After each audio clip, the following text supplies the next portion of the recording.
Abra sua Bíblia comigo em 1 Crônicas, capítulo 13, verso 1 ao 4. 1 Crônicas, capítulo 13, versículo 1 ao 4. Está escrito assim: consultou Davi os capitães de 1000, os de 100 e todos os príncipes, e disse a toda a congregação de Israel: se bem vos parecer, e se vem isso do Senhor nosso Deus, enviemos depressa mensageiros a todos os nossos outros irmãos em todas as terras de Israel, e aos sacerdotes e aos levitas, com eles nas cidades e nos seus arredores, para que se reúnam conosco. Verso 3 diz assim: tornemos a trazer para nós a arca do nosso Deus. Vamos repetir isso? 1, 2, 3 e tornemos a trazer para nós a arca do nosso Deus. Por quê, meus irmãos? Porque nos dias de Saul não nos valemos dela. O verso 4, para a gente concluir a leitura: então toda a congregação concordou em que assim se fizesse, porque isso pareceu justo aos olhos de todo o povo. Amém? Coloque a mão no seu coração, curve a sua cabeça, vamos orar. Peça para que o Senhor fale com você nesta noite. Amém? Curve a sua cabeça, comece a orar, diga: Senhor, fala comigo nesta noite. Que a tua palavra, Deus, possa ser um fogo queimando no meu coração, para que eu possa sair daqui transbordando. Amém? Comece a orar. Pai, no nome do Senhor Jesus, nós oramos agora, ó Pai, para que a tua palavra seja revelada diante dos nossos olhos. Ó Pai, que a tua palavra venha incendiar o nosso coração, que possamos sair daqui transbordando, ó Deus, apaixonados ainda mais pela tua presença, em nome de Jesus. Repita assim comigo, diga: eu abro o meu coração para receber a palavra de Deus. Diga: essa palavra é vida. Diga: ela tem poder para transformar a minha vida. Amém? Aleluia. Irmãos, o tema da palavra de hoje é: traga a presença de Deus para a sua vida. Traga a presença de Deus para a sua vida. Amém? Irmãos, você já parou? Tiago está por aí? Tiago, se puder baixar só um pouquinho aqui, está dando microfonia, eu acho que está muito alto o retorno. Só o retorno, Tiago. Você já parou para pensar em quantas coisas ocupam o centro da sua vida hoje? O que você tem buscado atualmente? Quais são os seus anseios? O que você tem buscado atualmente? O que está no centro da sua vida hoje? Você pode fazer essa pergunta para você: o que está no centro da minha vida hoje? O que está no centro, da sua vida? Talvez você esteja, como muitos, correndo atrás de trabalho, de sucesso, de crescer, de casar, de avançar, de ter um casamento feliz. Você está correndo atrás de tudo isso. Mas hoje eu queria te convidar, olha para cá, eu queria te convidar a você trazer para a sua vida aquilo que é a base e aquilo que sustenta tudo. Diga: a presença poderosa, manifestada de Deus. Amém? Eu quero te convidar a isso, a buscar, a trazer a arca, a trazer a presença de Deus para a sua vida.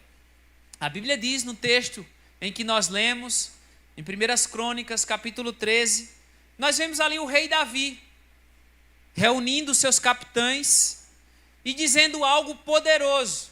O que é que ele diz no verso 3? Tornemos a trazer para nós a arca do nosso Deus, porque nos dias de Saul não nos valemos dela. O que representa a arca da aliança, meus irmãos, no Antigo Testamento? Diga, a presença manifestada de Deus. Porque pensa comigo, Deus está em todo lugar, sim ou não? Deus está no inferno? Tá, sim. Ele é onipresente. Ele está em todo lugar. Só que a presença manifestada, viva, palpável de Deus, ela não está em todo lugar. E é sobre isso que eu quero falar. Porque talvez você pode dizer, Luiz, como que eu vou trazer a presença de Deus para a minha vida? Ele já está. Mas eu estou falando dessa presença manifestada, visível, real na sua vida. Quantos compreendem o que eu estou querendo dizer? Amém, meus irmãos? Então a Bíblia diz que Davi, a primeira coisa que ele faz ao assumir o reinado, ele decide trazer a arca. Ele decide trazer a presença de Deus. Ele decide trazer a arca que foi negligenciada pelo reinado do rei Saul. Saul negligenciou, ninguém se valia da arca, ninguém dava importância para a arca. Mas Davi não, Davi fez diferente. Quando ele assumiu, ele disse, não, o primeiro de tudo, nós queremos a presença de Deus no meio da nossa nação. E é isso que nós estamos fazendo nesses 21 dias de jejum. Nós começamos ontem, 21 dias de jejum na presença de Jesus. Sabe, na presença. Nós estamos jejuando, orando, não por coisas, meus irmãos, não por bens, não por projetos, ainda que isso seja válido, bom.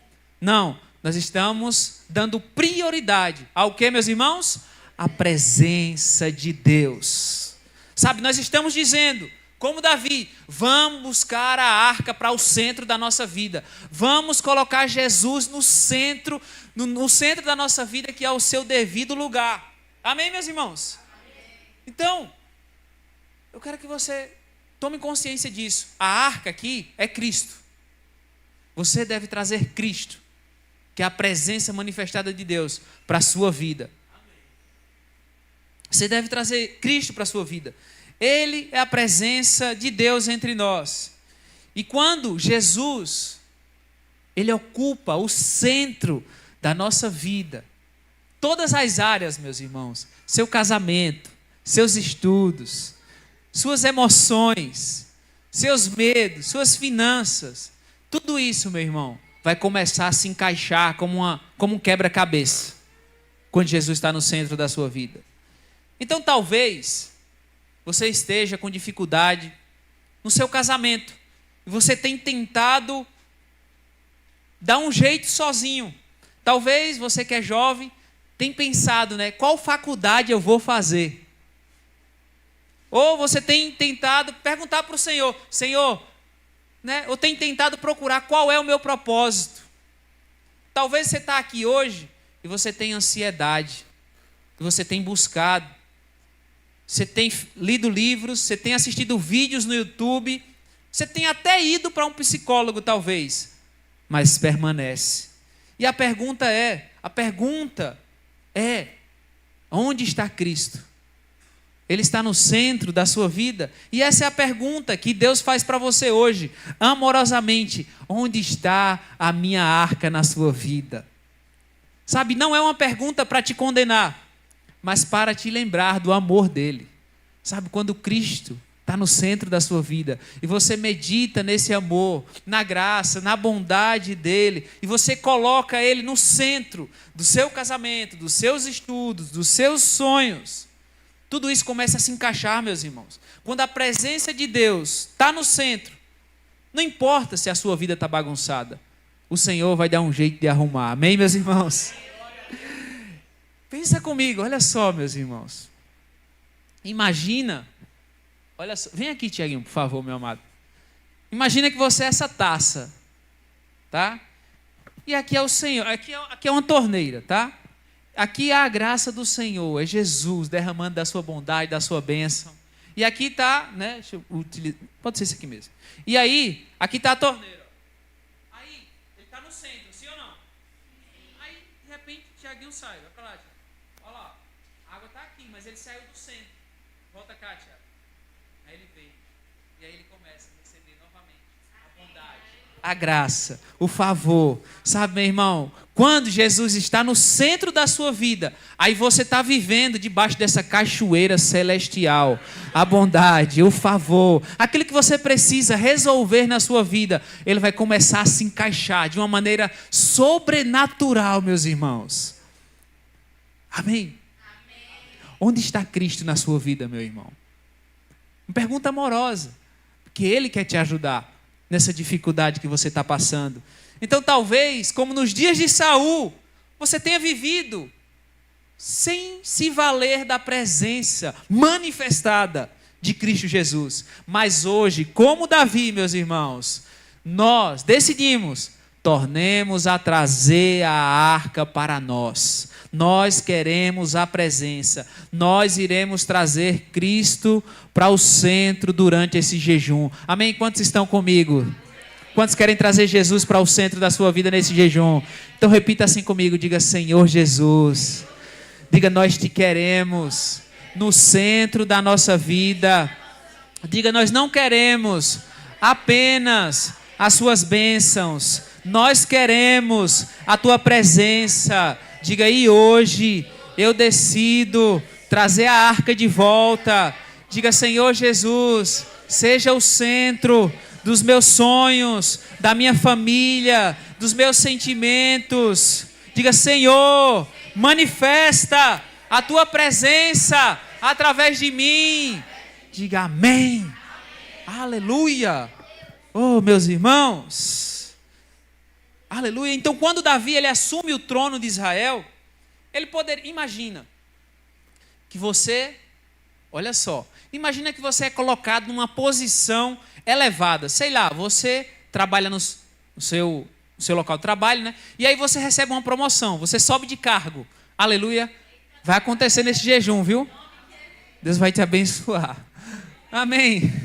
Já aconteceu, né? Cátria mesmo já recebeu uma promoção no primeiro dia, na abertura do jejum. Já foi promovida. Começou com uma semana, né? Enfim, foi promovida. Então, mas de repente você é promovido no seu trabalho. E eu pergunto, né? E agora você vai liderar uma equipe, digamos, né? Qual seria a sua primeira decisão? O que você faria? Não, vou reunir o pessoal, vou dar as boas-vindas, né? Vou estudar sobre como exercer aquela função. O que você faria? Talvez seria essas coisas. Então, o rei Davi, quando ele assume o reinado ali, sabe, ele não deu como prioridade, sei lá, vou ampliar o meu exército, porque vai que tem alguém desleal no meu meio. Vou demitir, não é isso que um presidente faz, né? Quando ele assume, ele demite logo tudo que estava anteriormente. Mas Davi não fez isso também não. Sabe, ele não quis fortalecer o seu nome, ele não quis conquistar mais cidades, ele não quis simplesmente acumular ouro, não. O desejo de Davi, primeiro, era trazer de volta a presença manifestada de Deus para o reino. Você sabe por que Davi era considerado um homem segundo o coração de Deus? Sabe por quê? Era porque Davi não tinha defeitos. É isso, irmãos? Não. É porque Davi não tinha pecado. Não, ele pecou, errou muito. Todavia, Deus continuou chamando ele de homem segundo o coração de Deus. Sabe por quê? Porque Davi amava a presença. Aleluia! Tem alguém aqui que ama a presença de Deus?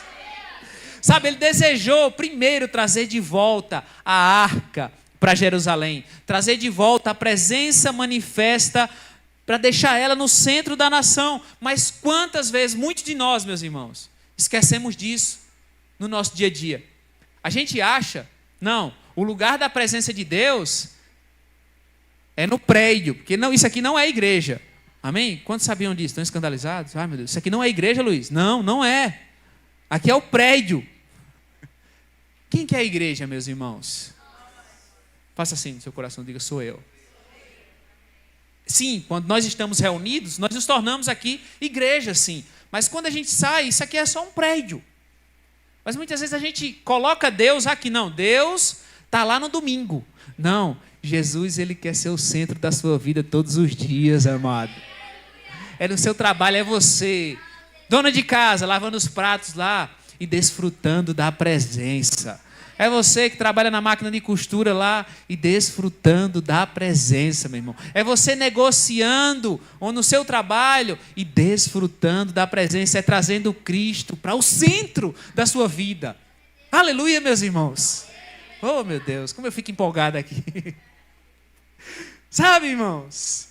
Então, Davi, sabe, amava a presença. Mas eu pergunto, e você, meu amado? O que tem sido o seu maior anseio? Sabe quantas vezes nós, cristãos, nos pegamos aí nesse fluxo do mundo, considerado a vida normal?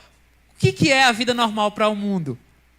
O que é a vida normal? Trabalhar, estudar, conquistar, postar, agradar. Essa é a vida do mundo. É aquela vida corrida, correria. Mas qual que é o problema, meus irmãos? É que, sem perceber, nós colocamos o nosso trabalho, a nossa carreira, os nossos estudos, todas as outras coisas, como prioridade, acima daquilo que deveria ser a base que sustenta a nossa vida, que é a presença manifesta de Deus. Amém? Então, será que às vezes não estamos tentando ali organizar a nossa vida, né, como uma casa, né? Você organiza tudo. Você coloca um sofá, você compra um sofá, você compra a TV, você organiza tudo. Mas sabe qual que é o primeiro móvel da casa que deveria ser? É Cristo. Cristo é o primeiro móvel da casa. Mas você se preocupa com tudo, mas esquece do Senhor. Sabe, meus irmãos? Meu Deus, sabe, Jesus está falando ao seu coração hoje, filho. Começa a valorizar a minha presença. Sabe, começa a me colocar no centro. Sabe, é muito fácil, irmãos, nós olharmos para o mundo e ver essa busca por estas coisas. É muito fácil. Quantos adultos gastam os dias, gastam seus melhores dias, na verdade, tentando juntar dinheiro para que eles possam se sentir mais seguros? Quantos pais querem filhos perfeitos, uma casa maior, férias melhores? E vou te falar, essas coisas não estão erradas, amém? Não está errado isso, nada disso é errado, mas a pergunta é, será que a presença não deveria ser o primeiro, no meio dessas coisas? Olha o que a Bíblia diz, meus irmãos, lá em Mateus 6, verso 33, Mateus 6, 33, diz assim, buscai, pois, em que, meus irmãos? Aleluia, Deus vai falar com você agora. Deus vai falar com você agora nesse texto. Olha o que Jesus fala. Sabe aquela história assim, Senhor, fala comigo. Aí alguém já disse, irmão, é só você ler a Bíblia. Não, mas eu quero ouvir a voz de Deus falando em voz alta. Aí alguém falou, então leia a Bíblia em voz alta. Aí você vai ouvir Deus falando com você, amém? Pronto, Deus vai falar com você agora, meu irmão. Amém? Vamos ler junto, 1, 2, 3 e... Buscai, pois, em primeiro lugar o seu reino e a sua justiça, e todas estas coisas vos serão acrescentadas. Agora eu pergunto para você, qual é o contexto de todas estas coisas? Qual que é o contexto aqui? Sabe qual que é o contexto? É as coisas que nos preocupam no dia a dia. É as coisas corriqueiras. Roupa, comida. Coloca aí, conta de internet, bujão de gás. Internet, sua feira. Essas coisas, meus irmãos. Mas Jesus está dizendo o quê? Que se você buscar primeiro o reino, o que ele está dizendo? Que todas estas coisas vos serão acrescentadas. Ele sabe, abençoado, que você tem que pagar conta. Ele sabe que você tem a matrícula do seu filho. Ele sabe da sua lista do supermercado, o preço da gasolina. Mas Ele olha para você e fala: filho, filha, me busque primeiro, me coloque em primeiro lugar. Não se preocupe com aquilo que o mundo se preocupa. Eu sou seu pai, eu cuido de você, filho. Aleluia. Quantos recebem essa palavra hoje? Aleluia. E sim, você pode trabalhar, você pode estudar, você pode abrir uma empresa, pagar suas contas, sonhar, viajar. Deus não está dizendo que você tem que parar essas coisas para viver o reino. Não, você vai continuar vivendo a sua vida normal. Mas o que Ele está dizendo para você hoje é que no meio disso tudo, me coloque no centro. Aleluia! Jesus está sussurrando ao seu coração. Você sente Ele ardendo aí no seu coração? Ele está dizendo para você hoje: me busque primeiro, me coloque no centro, no meio do seu trabalho, me invoque, no meio dos seus estudos, me tenha na sua mente, no meio do seu sonho, deixa eu ser o seu rei. No meio da sua decisão, me consulte primeiro. No seu descanso, deixa eu recarregar as suas energias. No meio da sua saúde, declare que eu sou o médico dos médicos. Sabe, no meio do lazer, da viagem, me leve com você. No meio do desafio, deixe eu ser a sua força. Na alegria, me glorifique. Na tristeza, me abrace. No dia comum, reconheça que eu estou com você. Na correria da vida, não esqueça que eu sou o caminho, que eu sou a verdade, que eu sou a vida, que eu sou o Emanuel, o Deus com você. Aleluia! Pare de correr atrás das coisas, meus irmãos, como se essas coisas fossem o fim. Não é. O fim é Ele. Aleluia! O fim não é o seu trabalho. Aleluia! Pare de correr atrás dessas coisas. Quem corre atrás disso, como um fim em si mesmo, é o mundo. Olha só, eu não sou contra você ir, se você tem crise de ansiedade, depressão, você ir num psicólogo, você ir num psiquiatra. Não sou contra. Mas preste atenção, isso não é o fim. É um meio ali. É um meio para você, de repente, ali dar uma ajustada. O fim é Jesus Cristo. É a presença dEle manifestada, meu irmão. Sabe, Jesus pode encher o seu coração hoje. Ele não é, preste atenção. Muitas vezes nós dividimos a nossa vida em categorias. E uma das categorias, uma das coisas que está na lista, é a igreja. É Deus. Você já viu aquela história? Não, primeiro Deus, primeiro família, né? Algumas pessoas, depois Deus, depois a igreja.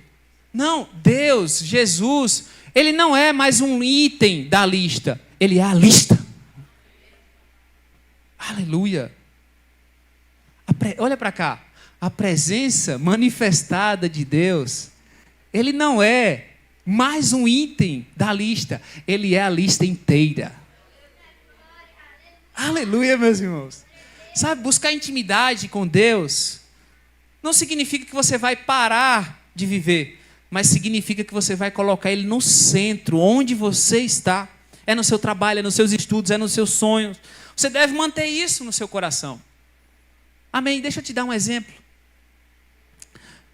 O João, né? O João, ele é educador físico, né? E ele tem um grupo de pessoas que ele trabalha. Pessoas do mundo, né? E aí, o que é que o João faz quando ele vai começar o treino? Sabe o que ele faz? Ele ora. Oh, meu irmão, ixi, meu Deus do céu. Sabe o que ele está fazendo? Colocando o reino em primeiro lugar, trazendo a presença. Aleluia. Quanto mais ele faz isso, meu irmão, eu tenho certeza que você vai prosperar muito, viu, meu irmão? Sabe, eu falei para ele, você não é um educador físico. Você é um missionário disfarçado que carrega a presença de Deus onde você está. Aí ontem eu descobri que ele fez uma visita a um dos seus alunos. Foi lá, orou com o irmão, abençoou. Já quer levar para o encontro, mas fechou as vagas. Vocês estão compreendendo o que eu estou querendo dizer, meus irmãos? É você trazer Jesus para o seu trabalho, meu irmão. Para as coisas corriqueiras. Você não deve pensar na presença de Deus só no culto. Quantos compreendem o que eu estou querendo dizer, meus irmãos? Sabe aquela frase que parece assim, muito bonita, né? Se você não precisa de um milagre, você não precisa de Deus. Não, não, não, não, não. Você precisa de Deus em todos os momentos. Nas coisas corriqueiras. É lavando o prato, é negociando, é caminhando, é pegando o ônibus, é tomando banho. Senhor, eu estou lavando aqui com esse sabonete, mas esse sabonete não me limpa de verdade. O que me limpa é o teu sangue. Eu estou dirigindo esse carro aqui, Senhor, estou vendo, olhando no GPS, esse caminho pode me levar a qualquer lugar, talvez, mas só o Senhor é o caminho, é a verdade, é a vida. Eu estou comendo essa comida aqui, Senhor, mas isso não me alimenta de fato. Só o Senhor, ó Pai, é o pão da vida que mata. Eu estou bebendo essa água aqui, mas só o Senhor tem a água viva. Aleluia, meus irmãos. É isso que é ser cristão, é a vida cristã normal, é viver, é experimentar, é desfrutar da presença de Deus no nosso dia a dia. Amém. Aleluia, meus irmãos. Olha o que a Bíblia diz. Preste atenção lá em Lucas, capítulo 21, verso 34. Preste atenção. Se Jesus voltasse aqui hoje, talvez alguns de vocês não seriam arrebatados. Alguém pode dizer misericórdia? Vou provar para você. O que faz alguém... Olha só, o que faz alguém... Preste atenção. O que faz alguém não ser arrebatado? Presta atenção, não estou falando de salvação. Uma vez salvo, salvo eternamente. Amém? Falando de arrebatamento. O que faz alguém não ser arrebatado? Vamos ler? Preste atenção. Acautelai-vos por vós mesmos, para que nunca vos suceda que o vosso coração fique o quê, meus irmãos? Sobrecarregado com as consequências da orgia, da embriaguez e de quê? Uau! De que, meus irmãos? Você sabe o que é preocupações? É uma pré-ocupação. Você está ali pensando nas contas, nos boletos. Você está preocupado com as coisas desse mundo. Aí o que Jesus diz? E para que aquele dia, que dia? Aquele dia que ele vai voltar, não venha sobre vós repentinamente como um quê? Como um laço. Aleluia. Agora, como que você vence isso aqui? Como que você vence as preocupações? Porque sim, você tem boleto, você tem conta para pagar, você tem essas coisas, sim ou não? Tem. Mas como que você vence essas preocupações? Você já sabe, é trazendo a presença manifestada para o seu dia a dia. Que o Senhor te dê revelação, meu amado. O Senhor te dê revelação sobre isso. Sabe, meu irmão? Preocupações. É o mundo que anda assim. É o mundo que anda assim. A gente vive numa bolha. Nós vivemos numa bolha. A gente acha que todo mundo é igual a nós. Mas as pessoas do mundo, quando você se aproxima mais e começa a ver a intimidade delas, elas são carregadas de ansiedade. Tem alguém no seu trabalho sofrendo com ansiedade? Né? Dopado com remédio. Sabe, eu não julgo, não os acuso, mas eu queria poder dizer para ela, meu irmão, eu tenho a cura para você, eu tenho a solução, eu tenho a arca, eu tenho a presença. Venha, traga a arca para a sua vida, traga a presença. Amém, meus irmãos? Tem uma situação também na Bíblia, falando ainda de preocupações, né? Por que essas coisas, por que as preocupações do mundo, elas são perigosas, meus irmãos? Por que é perigoso? As preocupações. Sabe por quê? Porque sem você perceber, ela rouba a presença de Deus, o lugar de Deus no seu coração. E quem ama mais as coisas da terra, mais do que a Deus, meus irmãos, ele vai ser pego no laço. Jesus também falou, lá em Lucas, capítulo 10, verso 39, presta atenção. Lá em Lucas, capítulo 10, verso 39, diz assim: tinha ela uma irmã chamada... Coloca no verso 38, Alessandro, por favor. Indo eles de caminho, entrou Jesus num povoado, e certa mulher chamada hospedou na sua casa. Olha aí, aleluia. Aí diz assim o verso 39. Tinha ela uma irmã chamada Maria, e esta quedava-se, se assentava, assentada aos pés do Senhor, e a ouvir-lhe os ensinamentos. Preste atenção. Marta fazia o que, meus irmãos? Marta agitava-se. Opa, Ale, está acompanhando aí?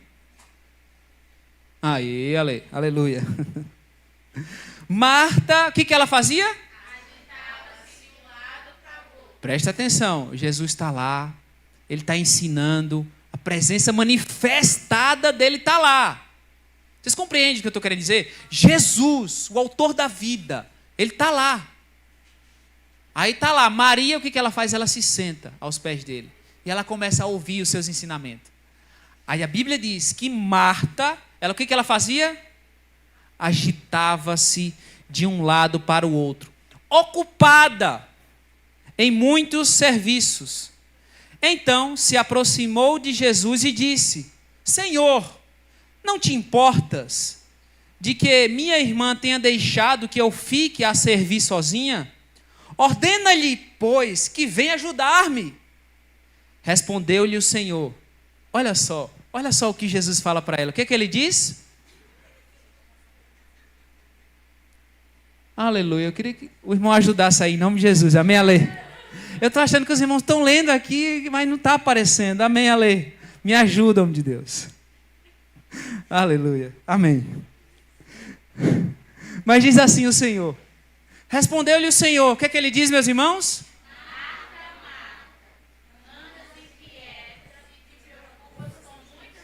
Oh, meu irmão, será que Jesus falaria isso para você hoje? Fulano, tu anda inquieto. E ele, perceba aqui o tom de amor de Jesus. É um tom de amor. Não é para te julgar, não é para te condenar, mas ele fala com amor. Então troca ali Marta por seu nome. Vamos trocar Marta pelo seu nome e você vai ler comigo, amém? 1, 2, 3 e... Luiz. Anda inquieto, se te preocupa com muitas coisas. Aí no próximo verso, o que ele vai dizer? Entretanto, pouco é necessário, ou mesmo... Diga uma só coisa. Maria, pois, escolheu a boa parte, e esta não lhe será tirada. Sabe, meu irmão, Maria escolheu a boa parte. Qual foi a boa parte que Maria escolheu? A presença manifestada de Jesus. Ela sentou aos seus pés para ouvir os seus ensinamentos, para ouvir a sua palavra. E Jesus te convida hoje, filho, vem. Vem, se aproxima, me coloca no centro. Para de correr. Para de correr, você tem se preocupado com muitas coisas. Mas uma só é necessária. Diga, uma só é necessária. Diga, a presença manifesta de Deus. Mas quantas vezes nós estamos como Marta? Agitado. Sua mente fervilha. Sabe? Agitado, inquieto. Correndo de um lado para o outro. Mas Jesus te chama para escolher a boa parte. Qual que é a boa parte? É a presença. É a presença. Quantos querem essa presença, meu irmão? Então repita assim comigo, diga: Senhor, hoje eu escolho buscar o teu reino e a tua presença em primeiro lugar. Diga: eu entrego as minhas preocupações, os meus sonhos, as minhas tarefas em tuas mãos. Diga: e enquanto eu trabalho, eu estudo, Eu sonho, eu quero te manter no centro da minha vida. Aleluia, glória a Deus. Você pode aplaudir o Senhor enquanto eu bebo água?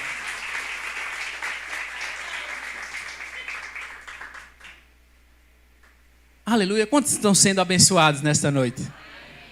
Aleluia. Então, a gente está falando de Davi. Eu dei uma fugida aqui, mas voltei.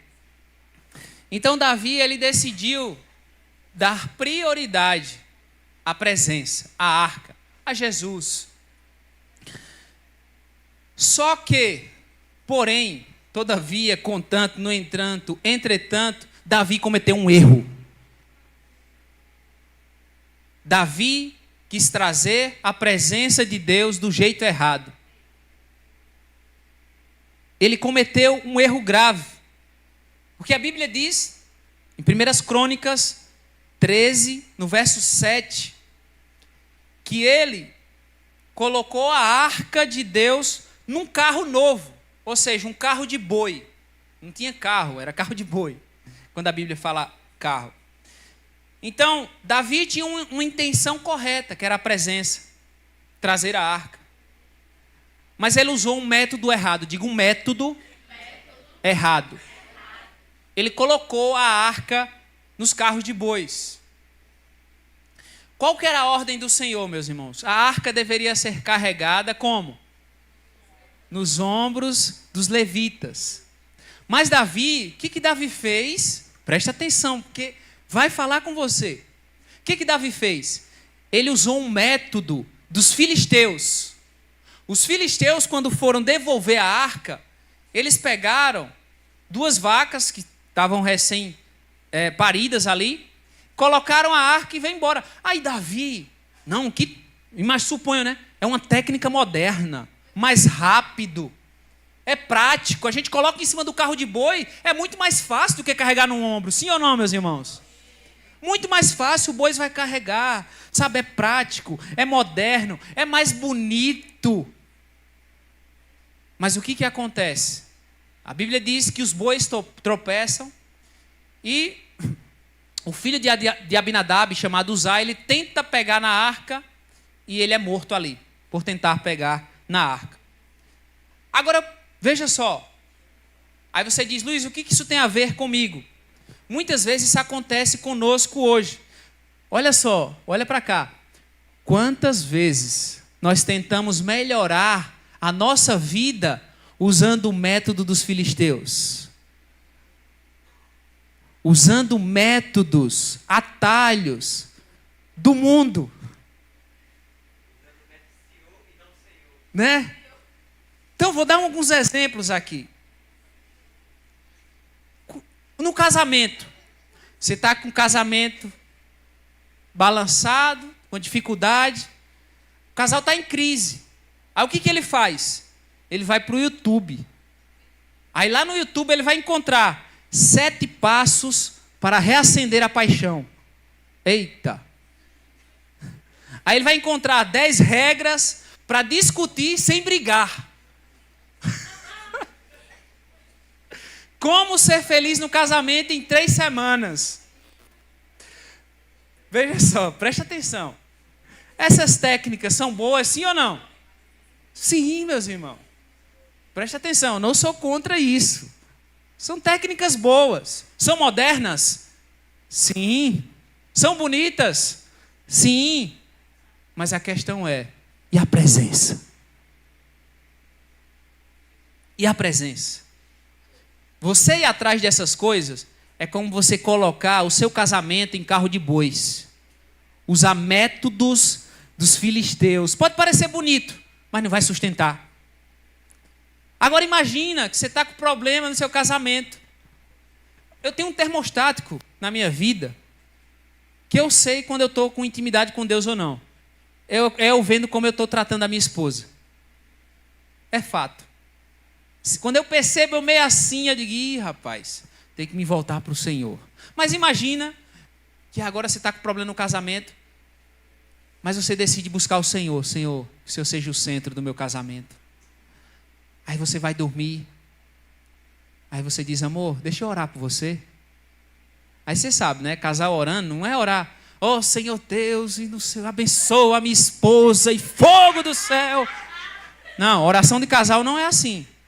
Oração de casal, você pega no cangote dela aqui por trás, aleluia, e você fala assim, ó Senhor. Você fala, sabe? Eu faço isso. Senhor do céu, olha só, é uma técnica para você. Olha a técnica boa. Senhor, como eu amo essa mulher. O Senhor sabe, eu posso mentir para homens, mas para o Senhor não posso mentir. Aleluia, como é bom essa mulher na minha vida, meu irmão.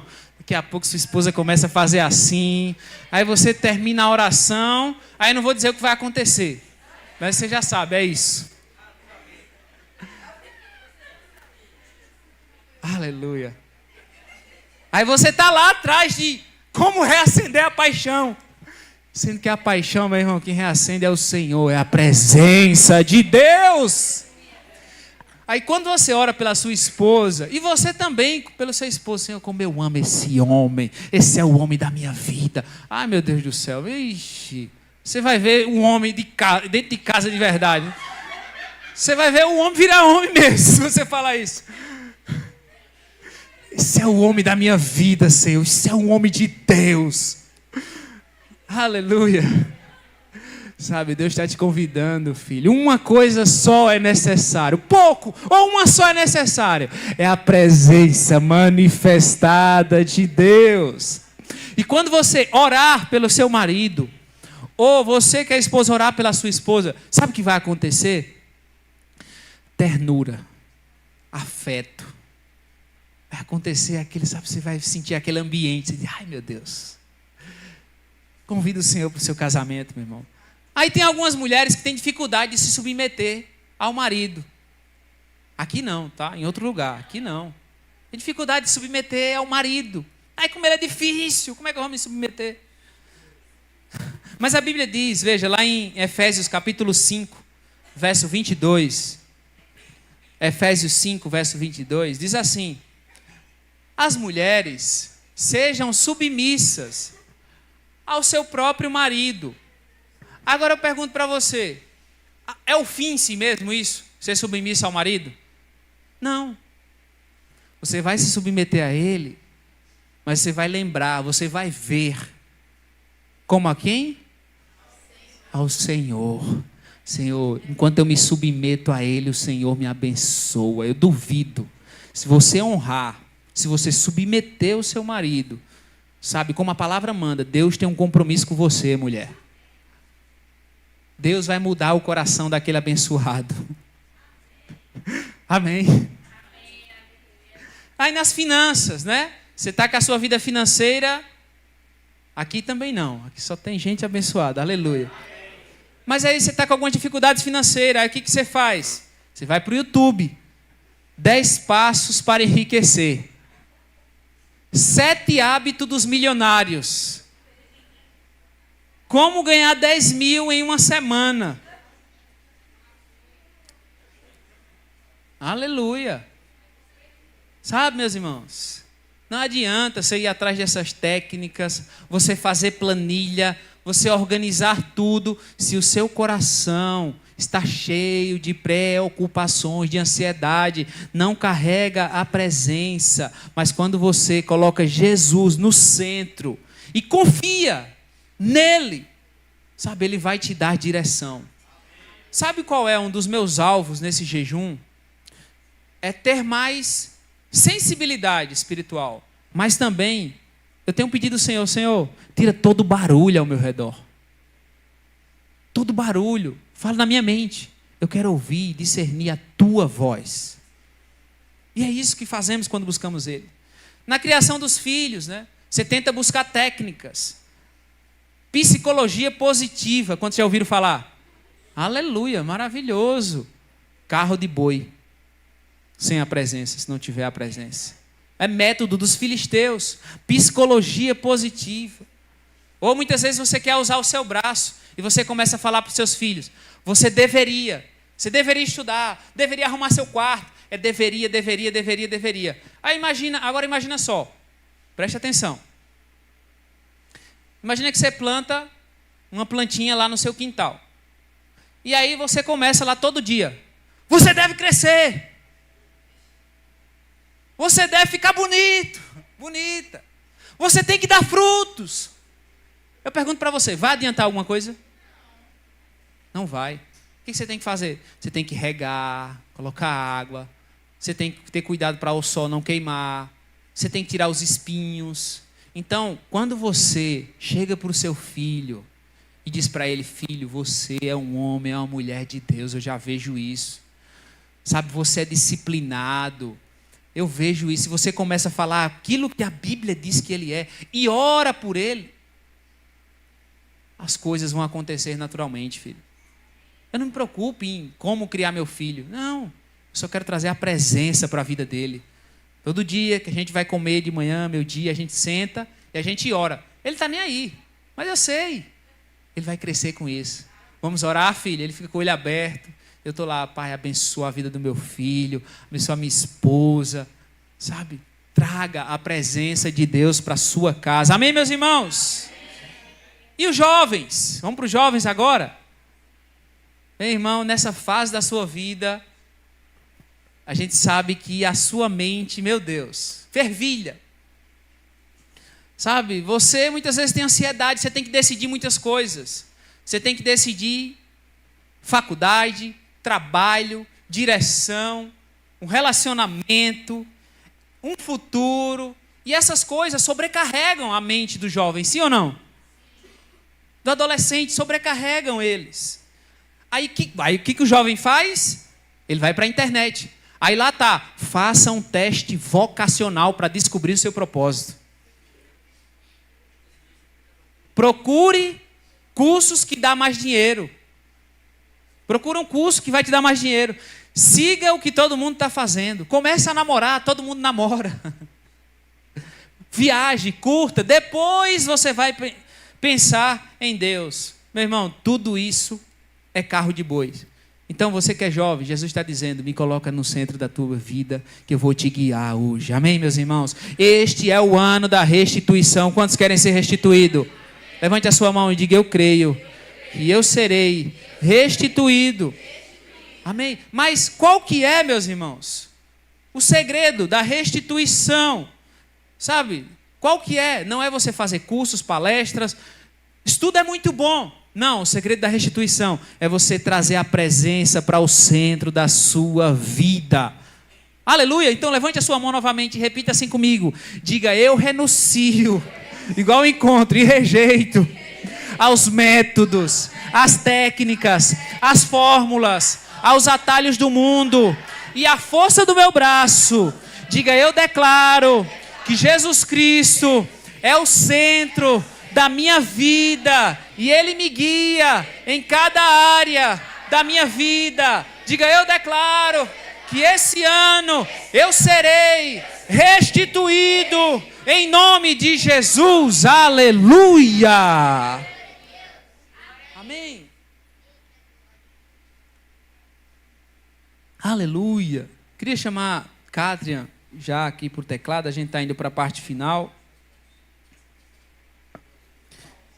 Então preste atenção. Nós estamos falando de Davi.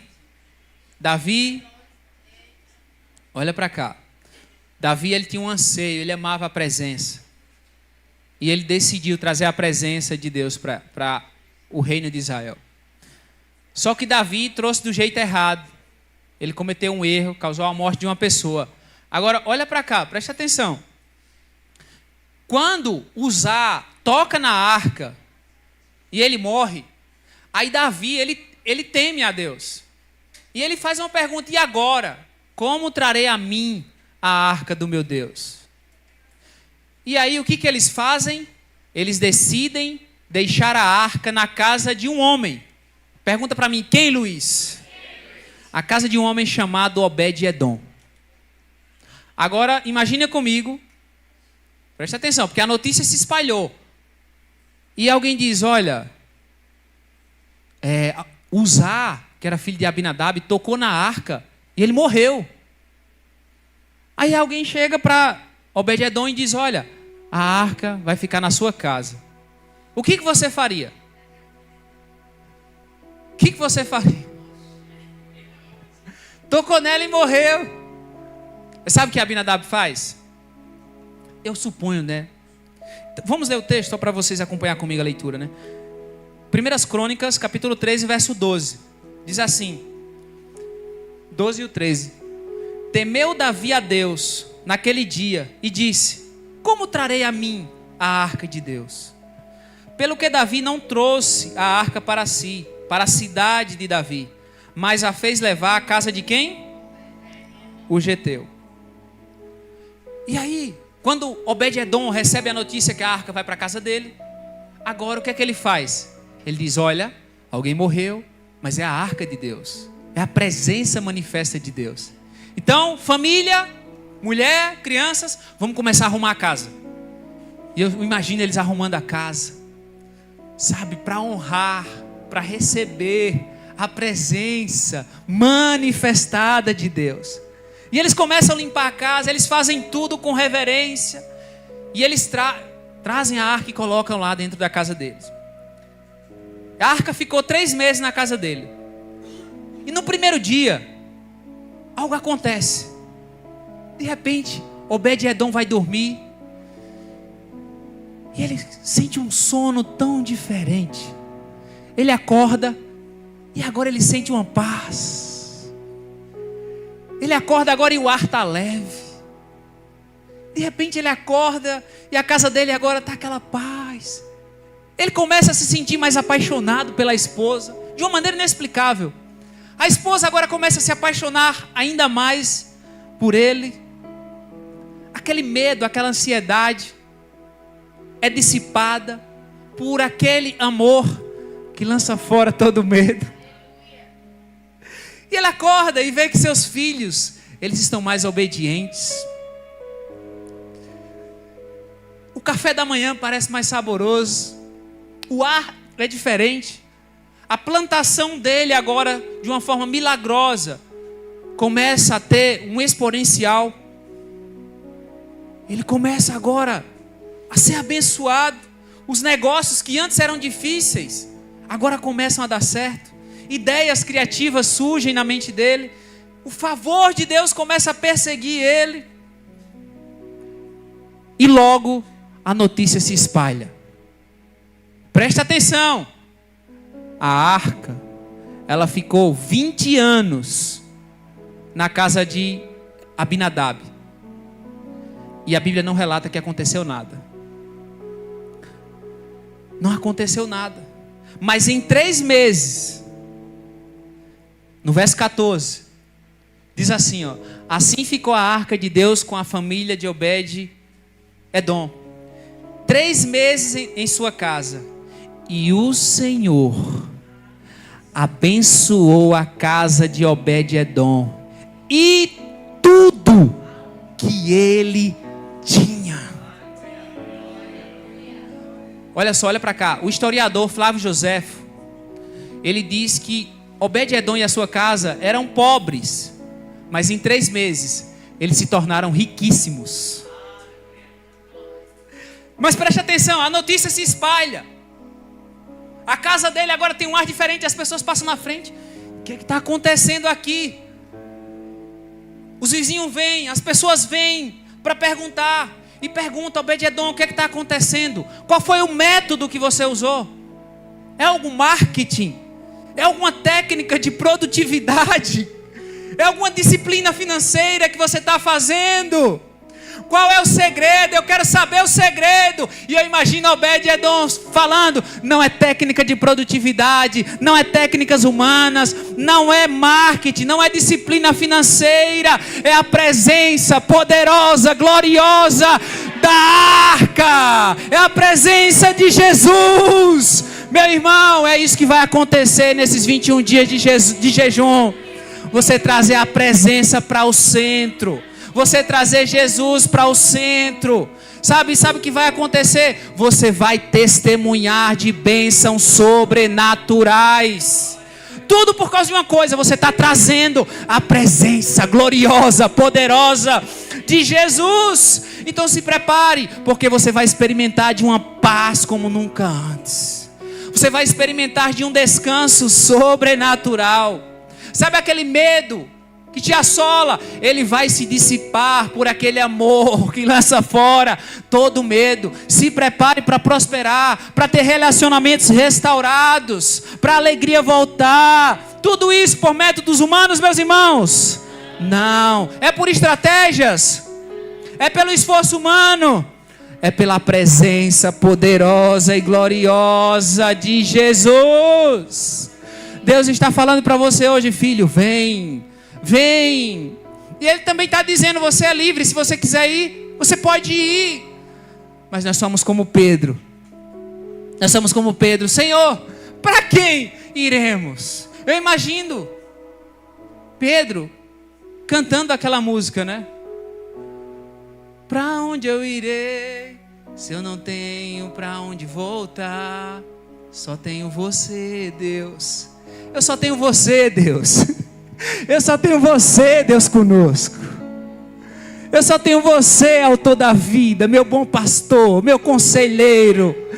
Sabe, meu conselheiro, meu bom pastor, o pão da vida, o amém. Eu tenho você, videira verdadeira. Você é a porta, você é o caminho, Jesus. Você é a vida, você é a verdade, você é o meu socorro bem presente na hora da angústia.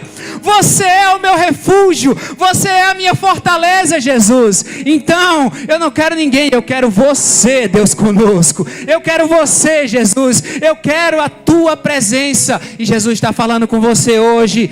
Traga a minha presença para o centro do seu coração. Traga a minha presença para a sua casa, para o seu casamento, para o seu trabalho, para a criação dos seus filhos. Quantos podem dizer glória a Deus? Aleluia. Queria chamar os irmãos do louvor. Amém. Os irmãos da ceia já pode trazer a ceia. Algo sobrenatural vai acontecer, meus irmãos. Presença manifestada de Deus.